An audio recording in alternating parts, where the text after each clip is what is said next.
All right, speech 2 for public speaking. Here are my note cards.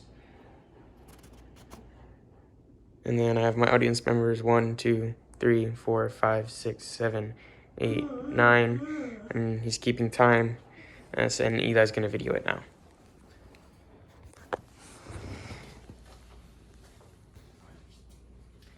Imagine you are applying for a position that you very much desire. But in order to achieve this position, you have to first go through an interview process, but you're not sure how to do an interview, or you actually have no clue what you're doing. Well, today I'm going to be giving you some tips and strategies on how to succeed in an interview as someone who has gone through multiple interviews and at many points was unprepared for those interviews.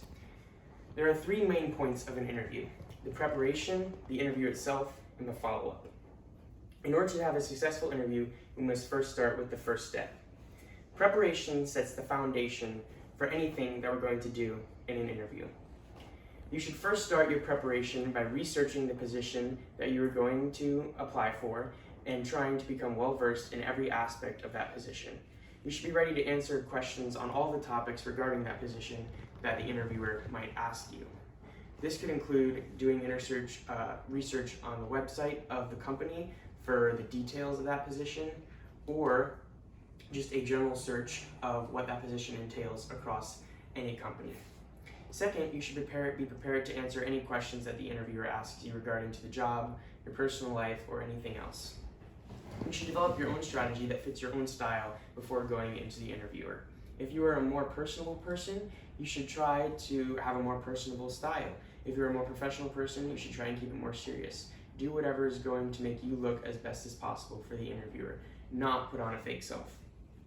When it comes to dress, you should take some time to look at what everybody in that business is wearing. You want to match the interviewer's dress as much as possible. You don't want to underdress and seem unprofessional, but you also don't want to overdress and seem like you're trying to show off. When it comes to the interviewer itself, you should first have some questions prepared, just in case the interviewer opens up the floor for you to ask questions.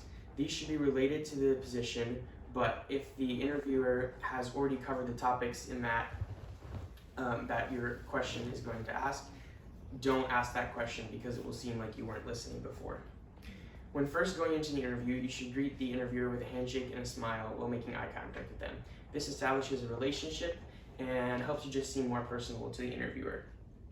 If the interviewer allows, spend some time to build rapport with the interviewer to establish that personal connection, which will give you a better chance of making the job. When the interviewer asks you questions, do your best to answer them truthfully and respectfully. You don't want to exaggerate because that could come back to bite you later if they find out that you weren't telling the full truth, and then you could not get the position. In conclusion, if the interviewer opens up the floor for questions, ask the questions that you prepared without asking questions that have already been covered. Thank the interviewer for their time and their consideration with a handshake, and then leave quickly and courteously. When it comes to follow-up, you should always have the common courtesy of a thank you note. You should write a thank you note thanking the interviewer and the employer for their time and consideration, and once again express your interest in the position and your desire to hold it. If a second interview is part of the process, you should be prepared to follow up for that. Make a phone call to see whether or not you will get the new interview and see what the time frame for that might be. If you get a second interview, you should prepare the same way as you did for the first interview. However, you should go more in depth this time on your preparation, as the questions will probably be harder as you reach the next step of the application process. Whether in acceptance or denial, you should always be thanking the interviewer and the employer for their time and consideration.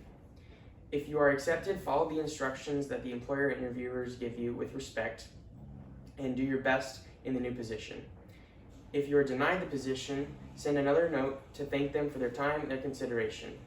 This will help you if you ever need a reference to send to another company that you are applying for. In conclusion, there are 3 main parts of an interview: the preparation, the interview itself, and the follow-up. All are important in their own right to make sure that you can do the best you possibly can to achieve any position. These are some helpful tips that you can use in life when applying for jobs, internships, or anything else. Hopefully these tips and strategies have helped you a little bit. And my sources were Drexel University, the University of North Georgia, University of Michigan, and the Los Aguilos Community College. Thank you.